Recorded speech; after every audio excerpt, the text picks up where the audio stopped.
दोस्तों आप यहाँ पे देखेंगे तो आज हम देखने वाले हैं बिहार सिपाही भर्ती के लिए जो आपका क्वेश्चन बैंक निकाला गया है और ये आपका ज्ञान बिंदु सर के द्वारा निकाला गया है। आप यहाँ पे देखेंगे तो ये आपको दूसरा पाली का है 1/10/2023 का पेपर है। तो चलिए वीडियो को शुरू करते हैं, एक एक क्वेश्चन को पूरा डिस्कशन के साथ जो है देखने का प्रयास करेंगे। देखिए पहला हमारा प्रश्न है कि निम्नलिखित में से कौन उस कांच के बर्तन को दीवारों को गीला नहीं करता है ना, दीवारों को गीला नहीं करता है जिसमें इसे जो है रखा जाता है। तो इसका आंसर हो जाएगा पारा, जो है सही उत्तर हो जाएगा पारा। देखिए शेष सभी जो है कांच के बर्तन की दीवार को गीला करते हैं। देखिए भिन्न भिन्न पदार्थ के अणुओं के बीच जो आकर्षण बल कार्य करता है उसे जो है आसंजक बल कहते हैं। जब कांच के पृष्ठ को भिगोता है परंतु पारा नहीं, क्योंकि जल व कांच के अणुओं के बीच लगने वाला आसंजक बल जल के अणुओं के बीच लगने वाले आसंजक बल से जो है अधिक होता है। अगला है कि जबकि पारा और कांच के अणुओं के बीच लगने वाला आसंजक बल पारा के अणुओं के बीच लगने वाले ससंजक बल से जो है कम होता है। अगला है कि पदार्थ के तापमान में परिवर्तन के दौरान आपूर्ति की गई ऊष्मा ऊर्जा किस रूप में जो है संग्रहित होती है। आंसर होगा ऑप्शन नंबर बी हो, गतिज ऊर्जा रूप में हो जाएगा। ऑप्शन नंबर बी होगा गतिज ऊर्जा रूप में। जब चलती बस का चालक अचानक ब्रेक लगाता है तो उसमें बैठे यात्री आगे की दिशा में जो है गिर जाते हैं। इसे समझाया जा सकता है किसके द्वारा? तो न्यूटन के प्रथम नियम के द्वारा। ऑप्शन नंबर देखेंगे तो बी सही उत्तर होगा। देखिए न्यूटन के गति विषयक 3 नियम दिए हैं। न्यूटन के प्रथम नियम को गैलीलियो का नियम या फिर जड़त्व का नियम भी कहते हैं। जड़त्व के 2 प्रकार होते हैं, पढ़ लेते हैं। देखिए आपका होता है विराम जड़त्व और गति जड़त्व हो जाएगा। न्यूटन के गति के दूसरे नियम से बल का माप होता है बल बराबर द्रव्यमान गुणित त्वरण। देखिए न्यूटन का तीसरा नियम बताता है कि प्रव्यंजक क्रिया के बराबर तथा विपरीत एक प्रतिक्रिया होती है और पहली वस्तु द्वारा दूसरी वस्तु पर लगाया गया बल क्रिया तथा दूसरी वस्तु द्वारा पहली वस्तु पर लगाया गया बल प्रतिक्रिया कहलाती है। अगला कि सखी वे मुझसे कहकर जाते किस कवि की काव्य पंक्ति है? तो ये आपका है मैत्री शरण गुप्त का है। ऑप्शन नंबर देखेंगे तो बी हो जाएगा। हम जीके जीएस ओनली देखने वाले हैं। सही क्रम जो है चुन करके बताना है। तो जैसे इसमें देखेंगे तो आपका जैसे भारत में संसदीय व्यवस्था कायम है, मतलब उसके बाद दूसरा है कि सांसद चुनाव के द्वारा आते हैं। सांसद में सबसे महत्वपूर्ण स्थान प्रधानमंत्री का होता है। प्रधानमंत्री के लोकसभा के सांसदों द्वारा जो है चुने जाते हैं। तो आंसर देखेंगे तो आपका जो है डी सही उत्तर हो जाएगा। भारत में संसदीय व्यवस्था जो है कायम है, मतलब वही सेम आपका रिपीटेड क्वेश्चन है। आगे बढ़ लेते हैं। अगला है कि शुद्ध वर्तनी का चयन करना है। तो आंसर आपका सी हो जाएगा, तकनीकी होगा। सही पर्यायवाची शब्द क्या है? तो ये आपको हो जाएगा इंदिरा, मतलब रमा का दिखाया है तो आपका इंदिरा हो जाएगा। रमा का पर्यायवाची इंदिरा होगा। समानार्थी शब्द बताइए वर्ज का। तो ये आपको हो जाएगा निषिद्ध हो जाएगा। ऑप्शन नंबर सी होगा निषिद्ध। विपरीतार्थक शब्द क्या है? उत्कर्ष का। तो ये आपको हो जाएगा अपकर्ष हो जाएगा। ऑप्शन नंबर सी होगा अपकर्ष। देखिए सांझ और रात के बीच के समय को क्या कहते हैं? इसको देखेंगे तो जो है गोधूली कहते हैं। क्या कहते हैं? गोधूली। ऑप्शन नंबर सी होगा। असंगत बेमेल शब्द का चयन करके बताइए। तो इसका उत्तर हो जाएगा अशोक, जो है सही उत्तर हो जाएगा। आंसर देखेंगे तो डी उत्तर हो जाएगा अशोक। रिक्त स्थान की पूर्ति करके बताइए। डैश इस गुफा में गया काल कवलित हो गया। तो इसका आंसर क्या है देख लेते हैं। इसका आंसर देखेंगे तो ऑप्शन नंबर जो है दोस्तों डी हो जाएगा, जो कोई। ठीक है। वाक्य के अशुद्ध भाग यानी त्रुटिपूर्ण भाग का चयन करके बताइए। तो ऑप्शन नंबर देखेंगे तो ए सही उत्तर हो जाएगा। इंग्लिश का भी आंसर जान लीजिए। इसका आंसर हो जाएगा ऑप्शन नंबर ए हो जाएगा इंग्लिश का। और 15 का भी देखिए आराम से वीडियो रोक करके आप चाहें तो पढ़ सकते हैं। हमारा देखिए क्या है कि पूरा जीके जीएस को जो है डिस्कशन के साथ आपको बता दें ताकि आपको एग्जाम में दिक्कत ना हो। ठीक है। तो आंसर देखेंगे तो बी हो जाएगा। 16 का आंसर देखेंगे तो ऑप्शन नंबर सी होगा। और 17 की बात कर लेते हैं। 17 का देखेंगे तो ऑप्शन नंबर बी इंटू हो जाएगा। 18 का भी देख लेते हैं। 18 का ऑप्शन नंबर जो है सी सही उत्तर होगा। और 19 का एक सेकेंड 19 का आप क्वेश्चन एक बार देख लीजिए। ये रहा क्वेश्चन और इसका आंसर आपको हम बता देते हैं। इसका आंसर दोस्तों जो है आपका बी सही उत्तर होगा। और 20 की बात करते हैं तो 20 का आंसर आपका जो है डी हो जाएगा। 21 का बात करते हैं तो 21 का ऑप्शन नंबर जो है डी उत्तर हो जाएगा। अब हमारा जीके जीएस यहाँ से 22 नंबर से है। भारत में केंद्र राज्य संबंध निर्भर करता है। तो ये निर्भर करता है जैसे संवैधानिक प्रावधानों पर, परंपराओं और प्रथाओं पर, न्यायिक व्यवस्थाओं पर और संवाद के लिए यांत्रिकी पर। तो आंसर आप बोलेंगे उपरोक्त सभी हमारा सही होगा। देखिए भारत में केंद्र राज्य संबंध संविधान के प्रावधानों द्वारा जो है विनियमित होता है, जो केंद्र व राज्यों के बीच सभी विधायी, कार्यकारी, प्रशासनिक और वित्तीय शक्तियों को विभाजित करते हैं। केंद्र और राज्यों के मध्य विधायी संबंध संविधान के भाग 11 देखेंगे तो भाग 11 में अनुच्छेद 245 से लेकर के 255 तक कार्यकारी प्रशासनिक संबंध को, अनुच्छेद 11 मतलब भाग 11 में अनुच्छेद 56 से 263 तक वित्तीय संबंध संविधान के भाग 12 में अनुच्छेद 268 से 293 तक वर्णित है। ठीक है। संविधान केंद्र और राज्यों के बीच सहयोग और समन्वय को सुविधाजनक बनाने के लिए विभिन्न संस्थाओं और तंत्रों की स्थापना का भी प्रावधान करता है, जैसे कि अंतर्राज्यीय परिषद, राष्ट्रीय विकास परिषद और वित्त आयोग आदि। देखिए संवैधानिक प्रावधानों के अलावा सम्मेलनों और प्रथाओं ने भी भारत में केंद्र राज्य संबंधों को आकार देने में महत्वपूर्ण भूमिका निभाई है। ये परंपराएं और प्रथाएं समय के साथ उभरी हैं और इन्हें ऐतिहासिक, राजनीतिक और सामाजिक कारकों द्वारा आकार दिया गया है। भारत में केंद्र राज्य संबंधों के दायरे और प्रकृति को परिभाषित करने में न्यायिक व्यवस्थाओं ने भी महत्वपूर्ण भूमिका निभाई है। भारत के सर्वोच्च न्यायालय ने कई ऐतिहासिक निर्णय जारी किया, जिन्होंने केंद्र राज्य संबंधों से संबंधित संवैधानिक प्रावधानों को स्पष्ट किया है तथा केंद्र और राज्यों के बीच विवादों को सुलझाने में मदद किया है। केंद्र और राज्यों के बीच नियमित बातचीत और परामर्श की सुविधा के लिए क्षेत्रीय परिषदों और मुख्यमंत्री के सम्मेलन जैसे संवाद के लिए विभिन्न तंत्र स्थापित किए हैं। सार्वभौम संसद की अवधारणा किस देश द्वारा जो है दिया गया है? तो ये आपका ऑप्शन नंबर ए होगा, इंग्लैंड जो है सही उत्तर हो जाएगा, इंग्लैंड। देखिए संप्रभु संसद की अवधारणा सबसे पहले इंग्लैंड में दोस्तों जो है विकसित हुआ है। संसदीय संप्रभुता का सिद्धांत 17वीं शताब्दी के दौरान इंग्लैंड में उभरा, विशेषकर अंग्रेजी गृह युद्ध और गौरवशाली क्रांति के दौरान। यह सम्राट की पूर्ण शक्ति और सरकार की अधिक प्रतिनिधि और जवाबदेह स्वरूप को स्थापित करने की आवश्यकता की प्रक्रिया है, यानी प्रतिक्रिया है। भारतीय राष्ट्रीय ध्वज के अशोक चक्र में कितनी तिलियां होती हैं? तो ये 24 तिली होता है, ऑप्शन नंबर ए होगा। भारतीय राष्ट्रीय ध्वज को 22 जुलाई 1947 को अपनाया गया था। चक्र को अशोक चक्र कहा जाता है क्योंकि इसे अशोक द्वारा निर्मित सारनाथ के शेर स्तंभ से दोस्तों जो है लिया गया है। देखिए चक्र पर प्रत्येक तीली जीवन के सिद्धांत का प्रतीक है और दिन के 24 घंटे को भी दर्शाता है। यही कारण है कि इसे समय के पहिया भी कहा जाता है। भारतीय राष्ट्रीय ध्वज को जो है पिंगली वेंकैया ने डिजाइन किया था। राष्ट्रीय ध्वज किसी भी देश के स्वतंत्रता और संप्रभुता का प्रतीक होता है। वर्ष 1947 में भारत के राष्ट्रीय ध्वज का चयन करने के लिए राजेंद्र प्रसाद की अध्यक्षता में एक समिति का जो है दोस्तों गठन किया गया था। सर्वोच्च न्यायालय ने वर्ष 2002 में संविधान के अनुच्छेद 19 के क्लॉज 1 के क के तहत झंडा फहराने के अधिकार को मौलिक अधिकार जो है घोषित किया है। अगला है कि क्वेश्चन नंबर 25 नंबर देखेंगे, बोला कि फ्रेटर्निटी का अर्थ क्या होता है? तो भाईचारे की भावना, ऑप्शन नंबर ए सही उत्तर हो जाएगा। देखिए बंधुत्व भारतीय लोकतंत्र के मूलभूत सिद्धांतों में से एक है। यह देश के नागरिकों के बीच भाईचारे और एकजुटता की भावना का प्रतीक है। भारत के संविधान की प्रस्तावना स्पष्ट रूप से बंधुत्व के सार को दर्शाती है, जिसमें कहा गया है कि राष्ट्र व्यक्ति की गरिमा और राष्ट्र की एकता और अखंडता को सुनिश्चित करना चाहता है। कंप्यूटर सॉफ्टवेयर जैसे विषय आते हैं तो अवशिष्ट सूची के अंतर्गत आते हैं, ऑप्शन नंबर डी होगा।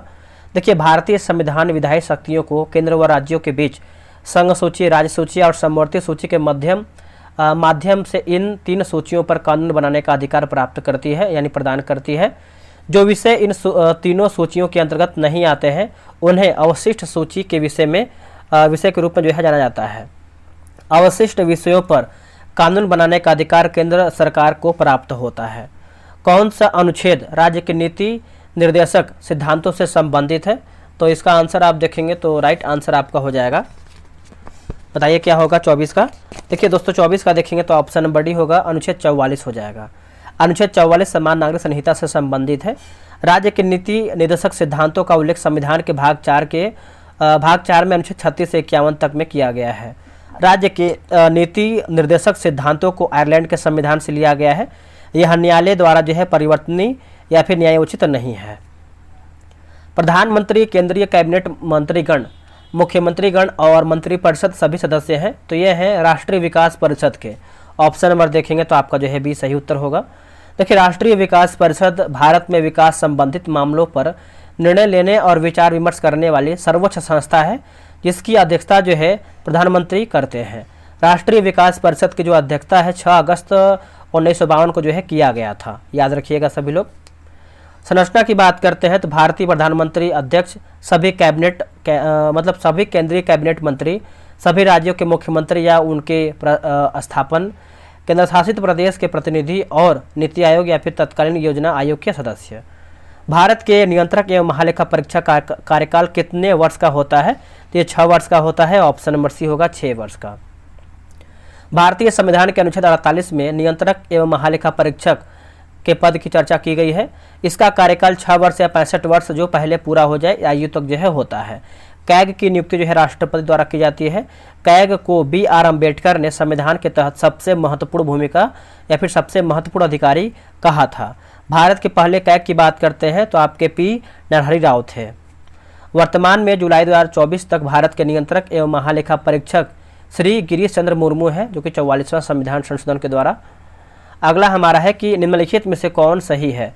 तो सही की बात करते हैं तो ऑप्शन नंबर ए 1 और 4। जैसे भारतीय संविधान 3 प्रकार की न्याय नगर पालिकाओं का प्रावधान करती है और आपका है कि भारत के राष्ट्रपति का चुनाव 5 वर्ष के कार्यकाल के लिए किया जाता है। तो ऑप्शन नंबर आपका 30 का ए सही उत्तर होगा। देखिए, भारतीय संविधान की अनुसूची 11वीं पंचायतों से संबंधित है। भारतीय संविधान 3 प्रकार की नगर पालिकाओं का प्रावधान करती है। भारत के राष्ट्रपति का चुनाव 5 वर्ष के कार्यकाल के लिए दोस्तों जो है किया जाता है, आप सभी को पता ही होगा। किस इतिहासकार ने अकबर द्वारा प्रतिपादित दीन-ए-इलाही को एक धर्म कहा है? तो इसका आंसर आप सभी को पता ही होगा, आप लोगों ने आंसर कर दिया होगा। अबुल फजल ने अकबर द्वारा, है ना, अबुल फजल ने। देखिए, दीन-ए-इलाही ईश्वर का धर्म की शुरुआत अकबर द्वारा 1582 में किया गया था। अबुल फजल ने दीन-ए-इलाही के बारे में कहा कि सभी धर्मों में सामंजस्य स्थापित करने के लिए इसकी स्थापना की गई है। अबुल फजल अकबर के नवरत्नों में से एक थे। बीरबल दीन-ए-इलाही को स्वीकार करने वाला प्रथम एवं अंतिम हिंदू था। आगे हमारा है कि बंगाल का अंतिम स्वतंत्र शासक कौन था? तो हो जाएगा इनमें से कोई नहीं। बंगाल का अंतिम स्वतंत्र शासक की बात करते हैं सिराजदौला था। सिराजदौला अलीवर्दी खां के उत्तराधिकारी के रूप में 1765 ईस्वी में बंगाल का नवाब बना था। काल कोठरी घटना का संबंध जो है सिराजदौला से है। उसे 18 गुणे 14 फीट के एक कमरे में 146 अंग्रेज को बंद कर दिया था और अगली सुबह 146 में से सिर्फ जो है 23 अंग्रेज ही जिंदा बचे थे। 20 जून 1756 को काल कोठरी की घटना हुई। इस घटना के बारे में जो है हॉलवेल ने बताया था। 23 जून 1757 को कलकत्ता के भागीरथी नदी के तट पर हुई पलासी के युद्ध में सिराजदौला की हार हुई और बंगाल पर अंग्रेजों का जो है वर्चस्व दोस्तों जो है कायम हुआ। पलासी के युद्ध में अंग्रेजी सेना का जो नेतृत्व है कलाई तथा सिराजदौला की सेना का जो नेतृत्व है मिर्जाफर व मीर मदान कर रहा था। बांग्लादेश की स्वतंत्रता की घोषणा कब किया गया था, कौन से वर्ष में? तो 1971 में किया गया था। ऑप्शन नंबर सी हो जाएगा। देखिए, इसके परिणाम स्वरूप बांग्लादेश के जनवादी गणराज्य की स्वतंत्रता हुई। 25 जनवरी 1971 की रात को पश्चिमी पाकिस्तान के द्वारा पूर्वी पाकिस्तान यानी वर्तमान बांग्लादेश के लोगों के खिलाफ ऑपरेशन सर्चलाइट शुरू करने के बाद युद्ध शुरू हुआ। बांग्लादेश की मुक्ति या फिर आज़ादी के लिए उसके समर्थन में भारत द्वारा ऑपरेशन जैकपॉट जो है दोस्तों चलाया गया था और 16 दिसंबर 1971 को पश्चिमी पाकिस्तान वर्तमान पाकिस्तान के आत्मसमर्पण के बाद युद्ध समाप्त हुआ और पूर्वी पाकिस्तान आज़ाद हुआ यानी बांग्लादेश। देखिए, सैम मैनकसा उस समय भारतीय सेना के प्रमुख तथा इंदिरा गांधी भारत की प्रधानमंत्री थी। 26 मार्च 1971 को बांग्लादेश का आधिकारिक स्वतंत्र दिवस माना जाता है और इसके बाद से बांग्लादेश जो है नाम प्रभावी था। अगला है कि अफीम युद्ध किन 2 देशों के बीच में हुआ था? तो ये हुआ था चीन और इंग्लैंड के बीच में। देखिए, पहला अफीम युद्ध जो है 1839 से 1842 तक लड़ा गया था और इस युद्ध जो ये आपका युद्ध है चीन और इंग्लैंड के बीच में लड़ा गया था। चीन का जो प्रतिनिधित्व है इस युद्ध में किंग राजवंश ने किया था। दूसरा जो अफीम युद्ध 1856 से 60 के बीच में लड़ा गया था। दूसरे अफीम युद्ध को तीर युद्ध या फिर आंग्ल फ्रांसीसी युद्ध के नाम से भी जाना जाता है। इस युद्ध जो है यानी यह युद्ध जो है ब्रिटेन और फ्रांस द्वारा जो है चीन के विरुद्ध दोस्तों जो है लड़ा गया था। इन दोनों युद्धों में चीन की हार हुई थी। अफीम युद्ध की शुरुआत में योगदान देने वाला 1792 से 93 का असफल ब्रिटिश व्यापार मिशन था, जिसे मैकार्टनी दूतावास के नाम से भी दोस्तों जो है जाना जाता है। आगे देखेंगे, देखिए सिंधु घाटी सभ्यता के लोग किसकी पूजा करते थे? तो ये करते थे पशुपति की, ऑप्शन नंबर बी होगा। देखिए सैंधो निवासी ईश्वर की पूजा मानव, वृक्ष एवं पशु तीनों रूपों में करते थे। इस सभ्यता के लोग भूत प्रेत, तंत्र मंत्र आदि में विश्वास करते थे। ताबीजों के आधार पर जादू टोने में विश्वास करने तथा कुछ जगहों की मुहर जैसे चरहुदड़ों में बलि प्रथा के दृश्य अंकित होने के आधार पर बलि प्रथा का भी अनुमान जो है दोस्तों लगाया जाता है। ये लोग जो है मातृ देवी, रुद्र देवता यानी पशुपतिनाथ, लिंग, योनि आदि की पूजा करते थे। संधोवासी पुनर्जन्म में विश्वास करते थे, इसलिए मृत्यु के बाद दाह संस्कार के 3 तरीके प्रचलित हैं, जैसे पूर्व समाधान, आंशिक समाधान एवं कलश समाधान। इनके धार्मिक दृष्टिकोण का आधार इहलौकिक तथा व्यवहारिक था। मूर्ति पूजा का आरंभ जो है संभवतः सिंधु सभ्यता से ही होता है। हड़प्पा से प्राप्त एक मृत मूर्ति के गर्भ से एक पौधा निकलता दिखाया गया है, जो उर्वरता की देवी का प्रतीक है। निम्नलिखित संतों में से कौन महाराष्ट्र क्षेत्र में सक्रिय थे? तो एकनाथ हो जाएगा, ऑप्शन नंबर सी। देखिए संत एकनाथ एक भारतीय हिंदू संत, दार्शनिक और कवि थे।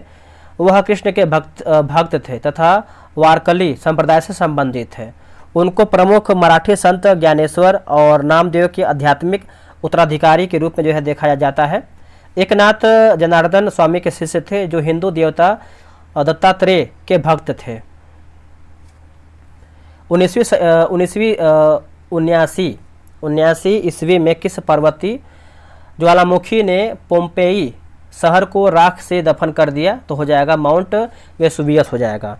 देखिए पोम्पेई इटली के कैंपानिया में एक बड़ा जो है रोमन शहर था। माउंट वेसुवियस एक सोमा स्टेटा ज्वालामुखी है, जो इटली के कैंपानिया में नेपल्स की खाड़ी पर अवस्थित है। यह विश्व के सबसे खतरनाक और प्रसिद्ध ज्वालामुखियों में से एक है, जो 79 ईस्वी में फूटा था और पोम्पेई और हरकुलेनियम को नष्ट कर दिया था। अब तक यह ज्वालामुखी 50 से अधिक बार जो है फट चुका है। यह विश्व का सबसे घनी आबादी वाला ज्वालामुखी क्षेत्र है। निम्नलिखित में से कौन सा बिहार में घड़ियालों का प्रजनन स्थल है? तो यह आपको गंडक नदी हो जाएगा। बिहार में गंडक नदी चंबल अभ्यारण्य के बाद भारत में घड़ियालों के लिए दूसरा सफल प्रजनन स्थल बन गया है। हालिया सर्वेक्षण के अनुसार इस नदी में 217 जो है घड़ियाल पाए गए हैं।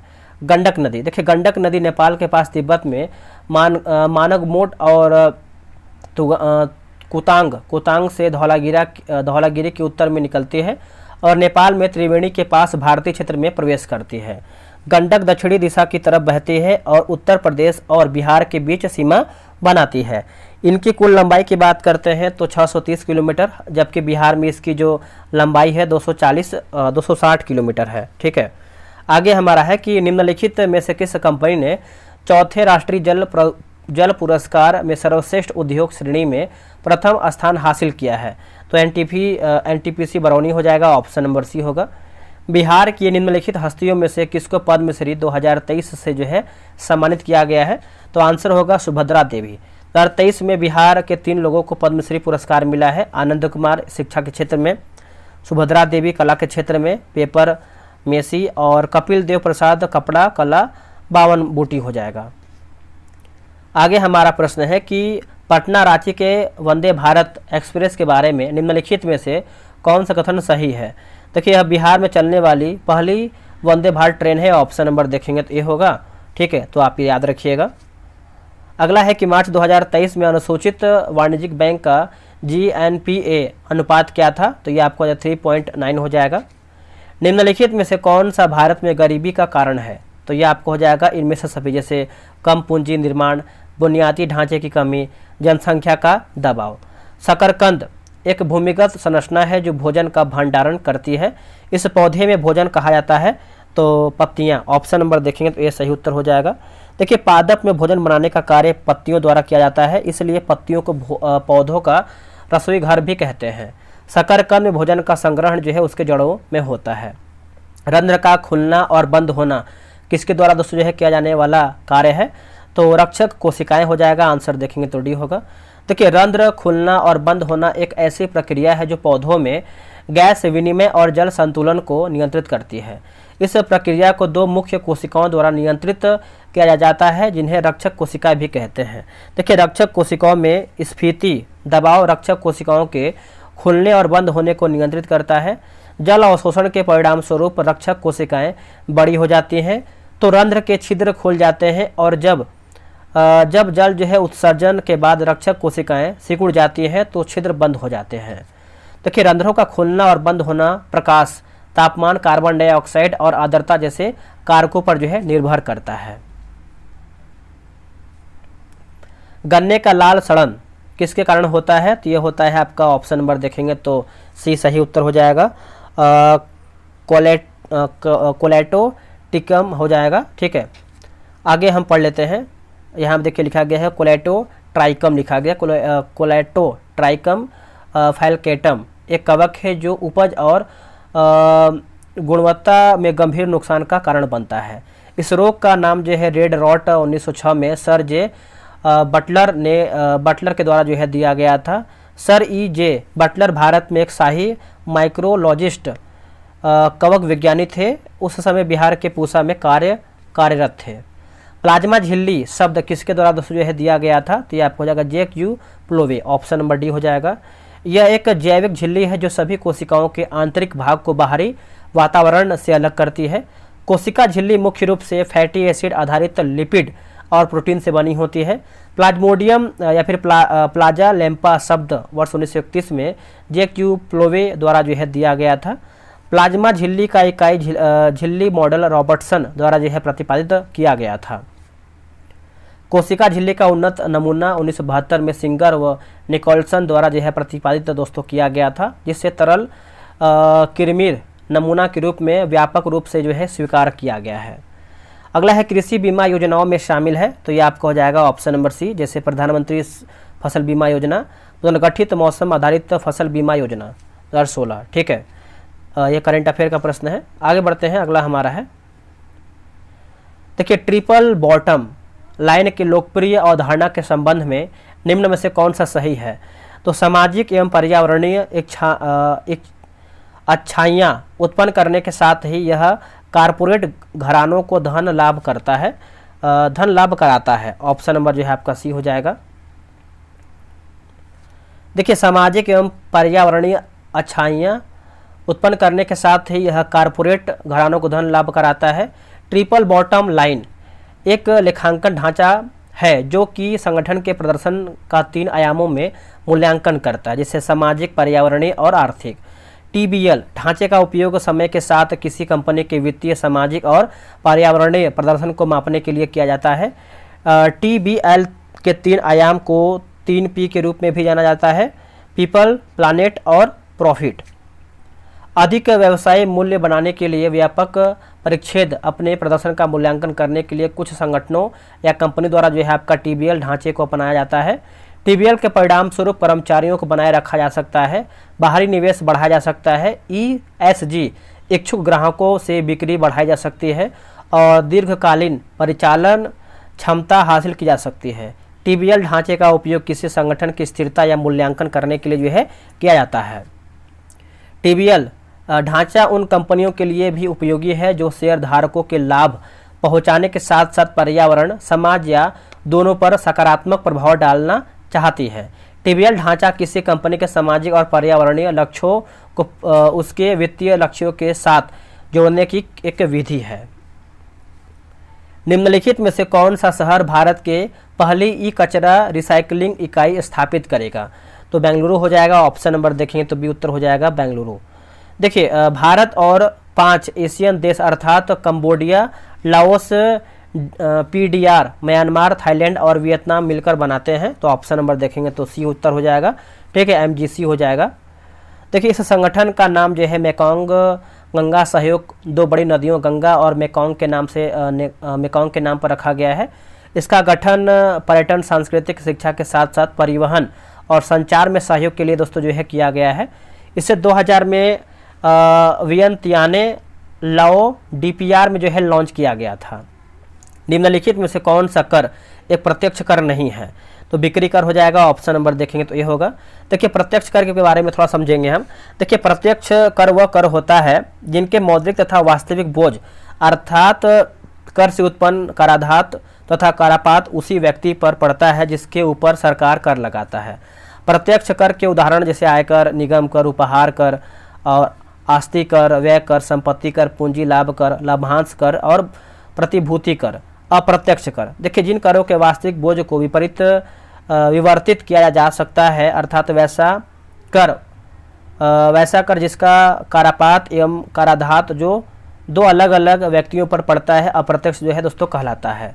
देखिए अप्रत्यक्ष कर के उदाहरण जो है उत्पाद कर, सीमा कर, बिक्री कर, सेवा कर आदि हैं। डेयरी सहकारी समितियों के संबंध में निम्न कथनों पर विचार करके बताइए।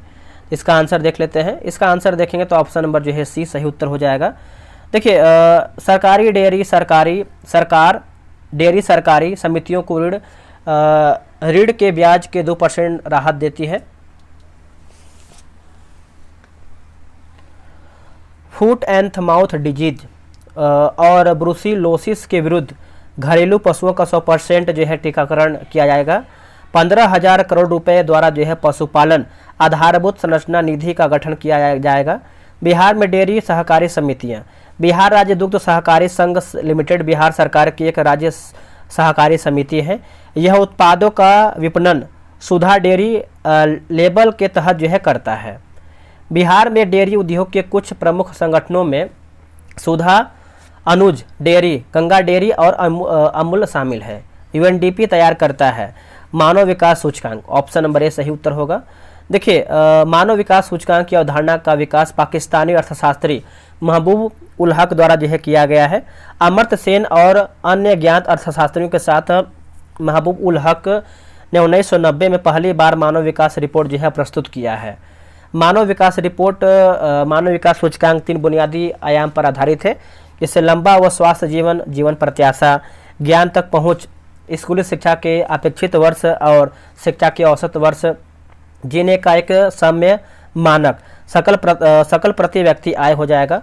देखिए HDI के तीनों आयामों में प्रत्येक के लिए सामान्यीकृत सूचकांकों का ज्यामितीय माध्य है। मानव विकास सूचकांक 2023-24 में 193 देशों में भारत का स्थान 134वां है तथा स्विट्जरलैंड प्रथम स्थान पर है। यूएनडीपी का मुख्यालय जो है न्यूयॉर्क में अवस्थित है। नए सार्वजनिक क्षेत्र उद्यम नीति 2021 के अनुसार कौन सा कथन सत्य या असत्य है? तो इसका ऑप्शन देख लेते हैं।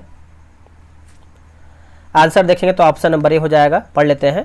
देखिए नए सार्वजनिक क्षेत्र उद्यम नीति 2021 के अंतर्गत रणनीति क्षेत्र में अधिकतम 4 सार्वजनिक क्षेत्र की कंपनियां होंगी। परमाणु ऊर्जा, अंतरिक्ष और रक्षा, परिवहन एवं दूरसंचार, बिजली, पेट्रोलियम, कोयला और अन्य खनिज, बैंकिंग, बीमा और वित्तीय सेवाएं।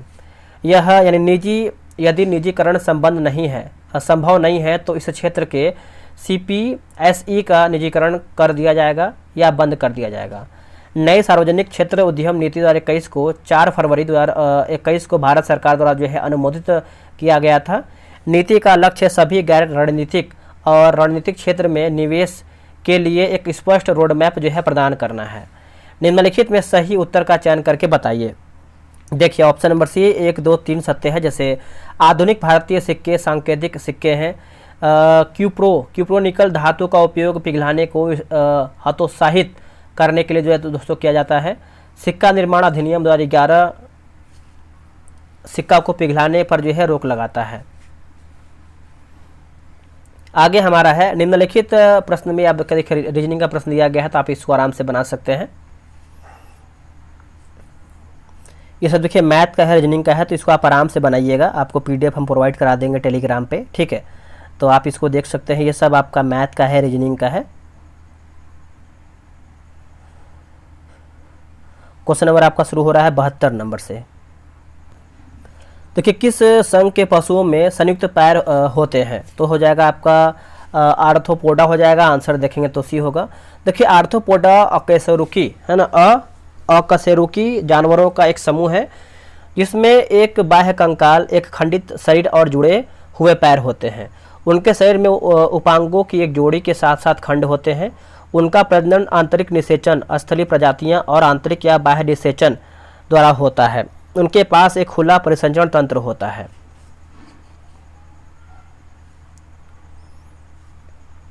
आगे देखेंगे, देखिए आर्थ्रोपोडा के प्रकार जैसे कीड़े, चींटियाँ, एफिड्स, तितलियाँ, टिड्डे, दीमक, अर्चिड्स, बिच्छू, घून, मकड़ियाँ, और क्रस्टेशियन, केकड़ा मछली, झींगा मछली।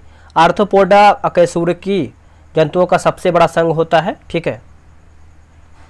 73 नंबर हमारा है कि निम्नलिखित में से किसे लैटिन में वैक्सीनिया कहा जाता है, तो ऑप्शन नंबर ए होगा काउपॉक्स हो जाएगा, ऑप्शन नंबर ए होगा काउपॉक्स। देखिए वैक्सीनिया वायरस जो एक पॉक्स वायरस की प्रजाति का वैक्सीन वायरस का नाम भी है। यह अलग अलग होता है, लेकिन स्मॉल पॉक्स यानी चेचक को काउपॉक्स पैदा करने वाले वायरस से निकटता से संबंधित है, और इसमें स्मॉल पॉक्स के खिलाफ टीके बनाने में जो है उपयोग किया जाने वाला तनाव भी शामिल है।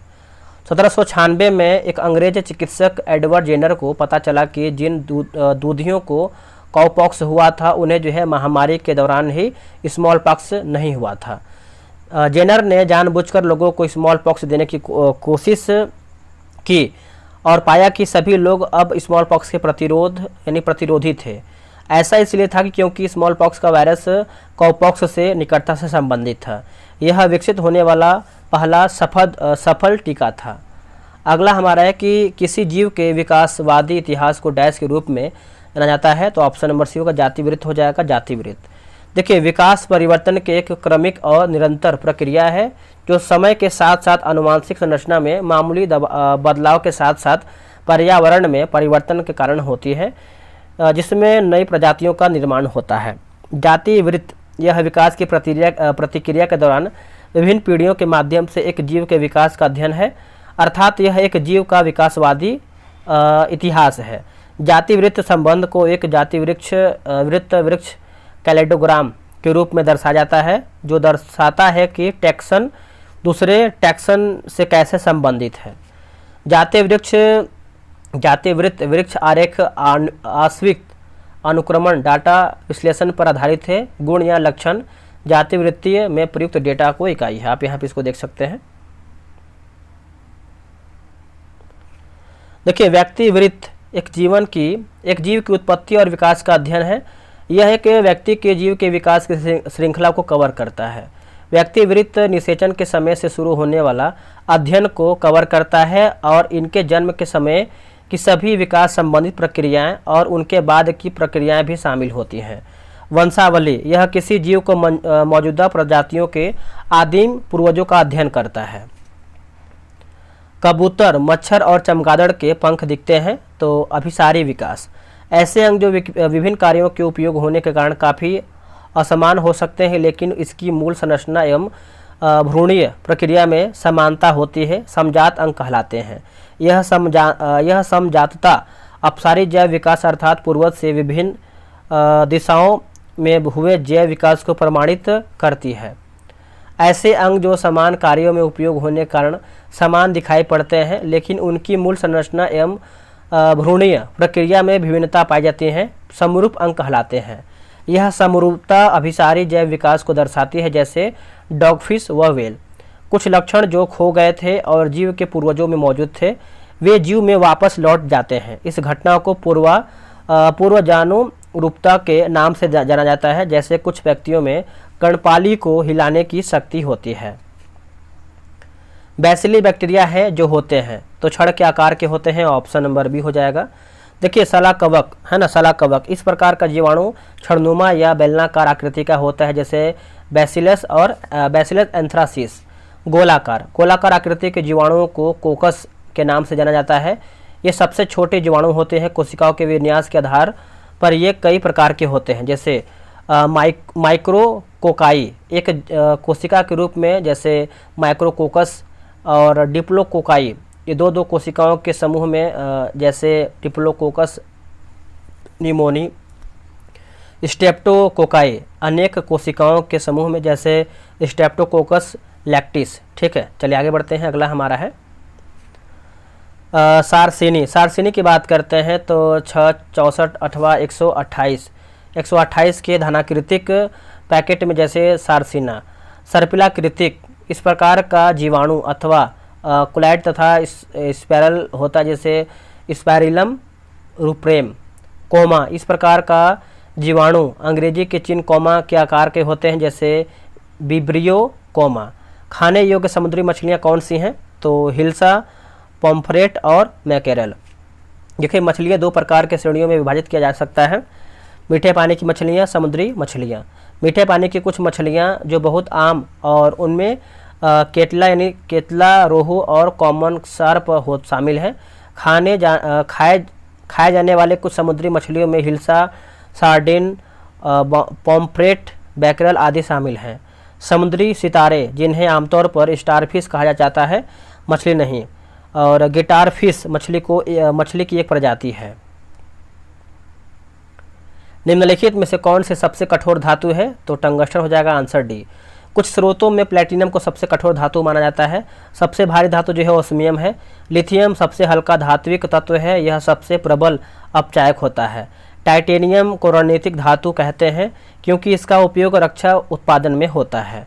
चांदी, सोना, तांबा, प्लेटिनम तथा बिस्मथ अपने कम अभिक्रियाशीलता के कारण जो है स्वतंत्र अवस्था में पाया जाने वाले धातुएं हैं। सोना, प्लेटिनम, चांदी तथा पारा, मरकरी उत्कृष्ट धातुएं हैं। चांदी एवं तांबा विद्युत धारा का सर्वोत्तम चालक है। पारा व लोहा विद्युत धारा के प्रवाह में अपेक्षाकृत अधिक प्रतिरोध उत्पन्न करते हैं। धातु में सबसे अधिक आघातवर्ध्य सोना व चांदी होते हैं। निम्नलिखित में से कौन सी धातु पारद के साथ मिश्रण नहीं बनाती है? ऑप्शन देख लेते हैं। आगे देखेंगे अगला हमारा क्या है। देखिए अगला देखेंगे तो जिसका आंसर डी हो जाएगा। लोहा धातु पारद के साथ मिश्रण नहीं बनाती है। देखिए पारा का जो निष्कर्षण है मुख्यतः सीने बार अयस्क से किया जाता है। पारा का अपेक्षित घनत्व की बात करते हैं 13.6 होता है। पारा उष्मा एवं विद्युत का सुचालक होता है और यह जो है परमाणविक होता है। 4.12 के ताप पर पारा का प्रतिरोध शून्य हो जाता है। पारा अन्य धातुओं के साथ मिलकर धातुई घोल बनाता है जिसे जो है अम्लगम कहते हैं। पारा को लौह पात्र में रखा जाता है क्योंकि यह लोहे के साथ अम्लगम नहीं बनाता है। अगला है कि ट्यूबलाइट में सामान्यतः मरकरी का वाष्प और ऑर्गन गैस भरी रहती है। पारा को क्विक सिल्वर के नाम से भी दोस्तों ये आपको जाना जाता है, याद रखिएगा। अंकुरित जौ के दानों के किण्वन से प्राप्त अल्कोहल को डैश कहा जाता है, तो बियर हो जाएगा। ऑप्शन नंबर ए हो जाएगा बियर। अब यहाँ पे देखिए पेय का प्रकार और अल्कोहल का परसेंट और शुरू, जैसे रम की बात करते हैं तो 45 से 55% सीरा हो जाएगा। विस्की की बात करते हैं तो 40 से 50% अल्कोहल और जौ हो जाएगा स्रोत। ब्रांडी 40 से 50 अंगूर। जिन की बात करते हैं तो 35 से 40 मक्का। बियर की बात करते हैं 3 से 6% जौ होगा। शैंपेन की बात करते हैं तो 10 से 15 हो जाएगा, अंगूर होगा। पोर्ट व शैरी की बात करते हैं तो 15 से 25% अंगूर हो जाएगा। और साइडर की बात करते हैं तो 2 से 6% सेब हो जाएगा। देखिए मिथाइल अल्कोहल को कास्ट स्पिरिट के नाम से भी दोस्तों ये आपको जाना जाता है। और रेक्टिफाइड स्पिरिट को व्यावसायिक अल्कोहल भी कहते हैं। इसमें 95.6% इथाइल अल्कोहल तथा शेष जो है 4.4% जल होता है। परिशोधित स्पिरिट बेंजीन एवं पेट्रोल के मिश्रण को शक्ति अल्कोहल कहा जाता है। रसायन विज्ञान की वह शाखा जिसमें शराब के सभी पहलुओं का अध्ययन किया जाता है एनालॉजी कहलाती है। ठीक है। एक रेडियोधर्मी पदार्थ का आधा जीवन 4 महीने का होता है। पदार्थ का 3/4 हिस्सा क्षय हो जाता है। तो इसका ऑप्शन देख लेते हैं। इसका आंसर देखेंगे तो ऑप्शन नंबर जो है सी हो जाएगा। 8 महीना जो है सही उत्तर हो जाएगा, 8 महीना। अगला है कि जब पानी में इनो साल्ट डाला जाता है तो बुलबुले बन जाते हैं डैश के कारण, तो CO2 गैस हो जाएगा। Option number B. बुलबुले जल की बूंदों से जुड़ जाते हैं और उन्हें गिलास के सिरा पर ले जाते हैं। कार्बन डाइऑक्साइड गैस पेट को सूजन से राहत दिलाती है और इसमें मौजूद सोडा एसिड को निष्क्रिय कर देता है। निम्नलिखित में से कौन सा तत्व सबसे पहले कृत्रिम रूप से उत्पादित किया गया है यानी किया गया था? तो टेक्नीशियन जो है इसका सही उत्तर हो जाएगा टेक्नीशियन। देखिए टेक्नीशियन का परमाणु संख्या जो है आपका 43 है। इसका रासायनिक प्रतीक की बात करते हैं तो TC हो जाएगा। टेक्नीशियन के सभी समस्थानिक रेडियोधर्मी हैं जिनमें 97 TC के पूर्ण आयनिक अवस्था को छोड़कर कोई भी स्थिर नहीं होता है। टेक्नीशियन एक्वा रेजिया नाइट्रिक अम्ल और सांद्रित सल्फ्यूरिक अम्ल में विलीन हो जाता है, लेकिन यह हाइड्रोक्लोरिक अम्ल में अविलयशील है। चिकित्सा परीक्षणों के लिए रेडियोधर्मी समस्थानिक में टेक्नीशियन का जो है उपयोग किया जाता है। निम्नलिखित में से किस तत्व में न्यूट्रॉन नहीं होता है? न्यूट्रॉन। आंसर हो जाएगा ऑप्शन नंबर सी होगा हाइड्रोजन। देखिए हाइड्रोजन आवर्त सारणी का प्रथम तत्व है। इसका परमाणु संख्या की बात करते हैं तो एक तथा परमाणु द्रव्यमान की बात करते हैं तो 1.008 होगा। सूर्य और तारों का आधा से ज़्यादा भाग जो है हाइड्रोजन का बना है। हाइड्रोजन को भविष्य का ईंधन भी कहा जाता है। इसमें नाभिक में सिर्फ एक प्रोटॉन होता है। हाइड्रोजन आवर्त सारणी का एकमात्र ऐसा तत्व है जिसके नाभिक में न्यूट्रॉन नहीं पाया जाता है, याद रखिएगा। देखिए हाइड्रोजन सभी अम्लों का अनिवार्य अंग है। हाइड्रोजन की खोज जो है 7666 ईस्वी में हेनरी कैवेंडिश ने किया था। 1776 लिखा गया है, 1776, माफ कीजिए 1766 लिखा गया है, मिस्टेक होता है कभी कभी पढ़ने में, 1766 हो जाएगा, ठीक है। आते हैं हाइड्रोजन निर्माण की विधि। देखिए लाल तप्त लोहे पर भाप प्रवाहित करने पर हाइड्रोजन गैस प्राप्त होती है। हाइड्रोलिथ की जल से प्रतिक्रिया करने पर हाइड्रोजन गैस प्राप्त होती है। सोडियम के जल के साथ प्रतिक्रिया करने पर हाइड्रोजन गैस प्राप्त होती है। उच्च ताप पर निकेल उत्प्रेरक की उपस्थिति में हाइड्रोजन वनस्पति तेलों से संयोग करके उन्हें वनस्पति घी में बदल देता है। इस प्रक्रिया को तेलों का हाइड्रोजनीकरण कहते हैं। हाइड्रोजन के 3 समस्थानिक होते हैं, प्रोटियम, ड्यूटेरियम और ट्राइटियम। देखिए ड्यूटेरियम को भारी हाइड्रोजन कहा जाता है। ट्राइटियम हाइड्रोजन का एक दुर्लभ समस्थानिक है। यह एक बीटा उत्सर्जन है। इसकी अर्ध आयु की बात करते हैं 12.4 वर्ष होता है। निम्नलिखित में से किस गैस का उपयोग टीयर गैस के रूप में किया जाता है? तो यह आपको हो जाएगा NH3 हो जाएगा। देखिए अमोनिया नाइट्रोजन का एक अस्थायी हाइड्राइड है। अमोनिया का औद्योगिक पैमाने पर उत्पादन हैबर विधि द्वारा जो है किया जाता है। अमोनिया एक रंगहीन गैस है जिसमें तीखी बंद होती है। इसे सूंघने व छींक तथा आंखों में आंसू आ जाते हैं। अमोनिया की संरचना टेट्राहेड्रल एवं आकृति पिरामिडल होता है। उच्च दाब पर अमोनिया को कार्बन डाइऑक्साइड के साथ गर्म करने पर कार्बनिक यौगिक जो है यूरिया प्राप्त होता है। अमोनिया का उपयोग, देखिए द्रवित अमोनिया का उपयोग जो है रेफ्रिजरेटर में बर्फ जमाने के काम में होता है। अमोनिया लवणों के उत्पादन में, यूरिया के निर्माण में, सफाई के काम में, चिकनाई दूर करने में, हाइड्रोजन के उत्पादन में, याद रखिएगा।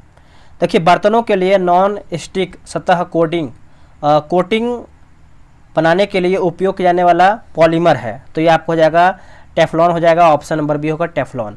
देखिए टेफ्लॉन एक कठोर पदार्थ है जो ऊष्मा का प्रतिरोधक और विद्युत का कुचालक है। इसका उपयोग बर्तनों के लिए नॉन स्टिक सतह कोटिंग बनाने के लिए दोस्तों जो है किया जाता है, याद रखिएगा। निम्नलिखित में से कौन शहर जहाज निर्माण से संबंधित है? तो ऑप्शन नंबर ए होगा 1, 2, 4, जैसे एंटवर्प होगा और ट्राइस्टे होगा और आपका चौथा है हैम्बर्ग हो जाएगा, ठीक है। इसको आराम से आप पढ़ लीजिएगा। निम्नलिखित में से किसे लाल नदी और नीली नदियों की नीली वादियों की भूमि के रूप में जाना जाता है? तो इसका आंसर क्या होगा? इसका आंसर देखेंगे तो ऑप्शन नंबर सी हो जाएगा। देखिए असम को ब्रह्मपुत्र नदी के कारण जो है तथा पहाड़ियों से लगते नीले बादल के कारण जो है लाल नदी और नीली पहाड़ियों वादियों के रूप में दोस्तों ये आपका जाना जाता है, ठीक है। अंटार्कटिका में भारत के वैज्ञानिक एवं शोध अभियान के संबंध में निम्न में से कौन सा कथन सही है? ऑप्शन नंबर डी 1, 2, 3, जैसे अंटार्कटिक में प्रथम वैज्ञानिक बेस स्टेशन दक्षिण गंगोत्री था। वर्तमान में दक्षिण गंगोत्री का उपयोग जो है आपूर्ति बेस एवं पारगमन शिविर के रूप में दोस्तों किया जा रहा है। वैज्ञानिक गतिविधियों के लिए मैत्री स्टेशन पूरे वर्ष आबाद रहता है। देखिए वैज्ञानिक गतिविधियों के लिए मैत्री स्टेशन पूरे वर्ष आबाद रहता है। 1981 में शुरू हुए भारतीय अंटार्कटिक कार्यक्रम के तहत अंटार्कटिक में 3 अस्थायी बेस स्टेशन बनाए गए हैं। इसका नाम दक्षिण गंगोत्री 1983, मैत्री 1988 और भारतीय 2012 है। इस प्रकार स्पष्ट है कि अंटार्कटिक में प्रथम वैज्ञानिक बेस स्टेशन दक्षिण गंगोत्री था। वर्तमान में दक्षिण गंगोत्री का उपयोग आपूर्ति बेस एवं पारगमन शिविर के रूप में किया जा रहा है।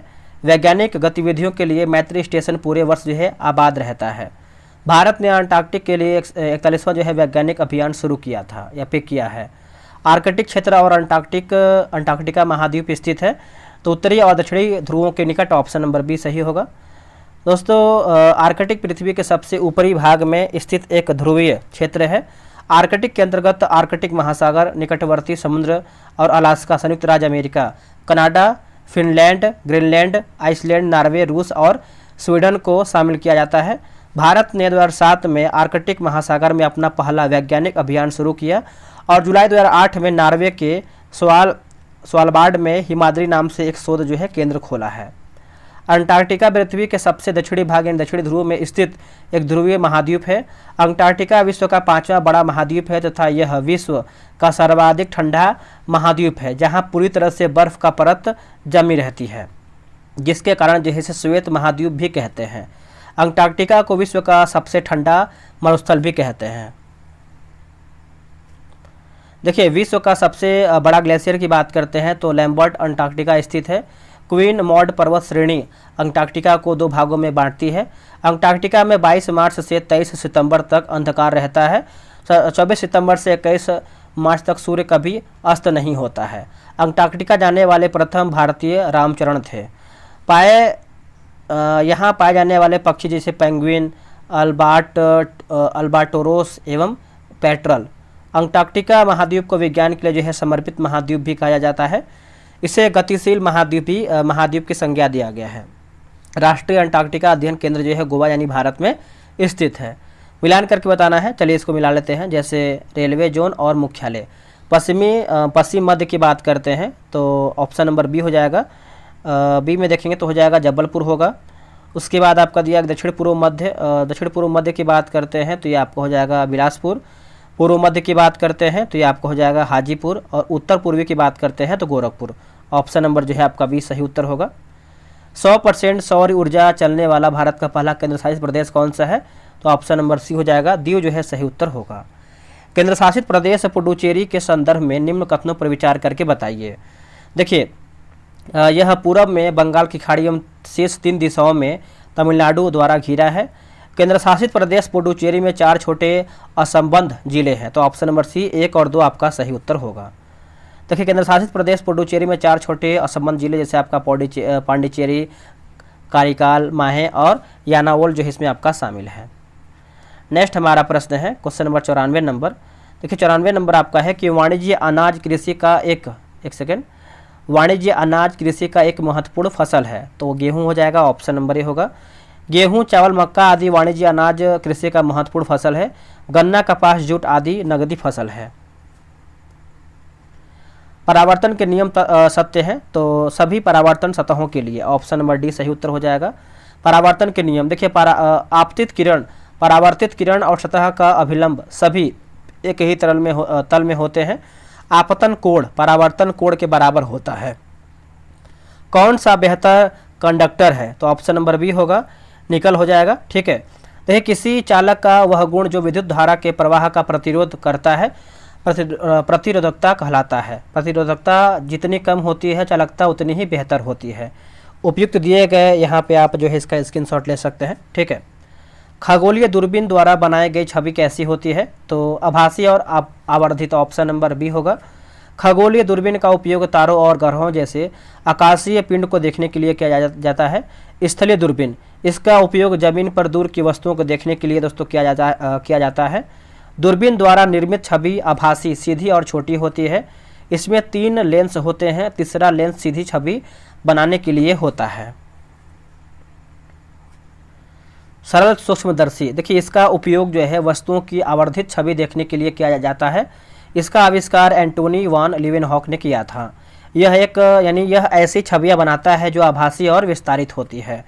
यौगिक सूक्ष्मदर्शी, एक यौगिक सूक्ष्मदर्शी किसी वस्तु की आवर्धित छवि बनाने के लिए 2 या 2 से अधिक लेंसों का उपयोग करता है।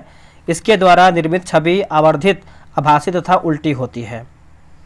ध्वनि की तीव्रता किसके संदर्भ में मापी जाती है, ऑप्शन नंबर बी होगा, आयाम जो है सही आंसर हो जाएगा, आयाम।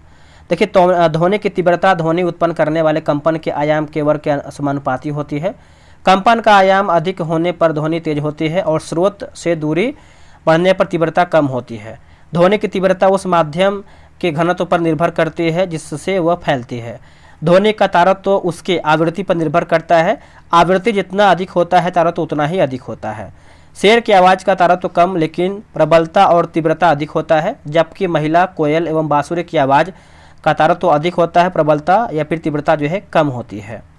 पुरुष की आवाज़ के तुलना में महिलाओं की आवाज़ की तारतम्य जो है सामान्यतः अधिक होती है। फोटोस्टेट मशीन निम्नलिखित में से किस तकनीक का किस तकनीक पर कार्य करता है? तो इलेक्ट्रोस्टैटिक छवि निर्माण, ऑप्शन नंबर सी सही उत्तर होगा। इस तकनीक में एक फोटोरेसिस्टिव ड्रम का उपयोग किया जाता है जो प्रकाश के प्रति संवेदनशील होता है। जब ड्रम को मूल दस्तावेज के सामने रखा जाता है तो प्रकाश के संपर्क में आने वाली सतह चार्ज हो जाती है। फिर एक टोनर पाउडर जो ऋणात्मक रूप से चार्ज होता है ड्रम पर लगाया जाता है। टोनर पाउडर केवल चार्ज किए गए क्षेत्रों पर चिपकता है। अंत में टोनर पाउडर को कागज पर हस्तांतरित कर दिया जाता है जिससे एक प्रति जो है बन जाती है। आखिरी प्रश्न है कि एक खगोलीय इकाई औसत दूरी है तो पृथ्वी एवं सूर्य के बीच एक खगोलीय इकाई 1.49796 × 10⁻11 मीटर के बराबर होता है। इसका उपयोग मुख्य रूप से सौर मंडल के भीतर दूरियों की गणना के लिए दोस्तों किया जाता है। पृथ्वी और चंद्रमा के बीच की जो लगभग दूरी है 38,000 मतलब 3,84,000 किलोमीटर है। तो 100 क्वेश्चन मैंने समाप्त कर दिया है। वीडियो कैसा लगा है कमेंट कीजिएगा, और इसके पहले का भी मैंने बहुत सारा सेट अपलोड किया है तो आप उसको भी देख सकते हैं। आज के लिए इतना ही। जय हिंद।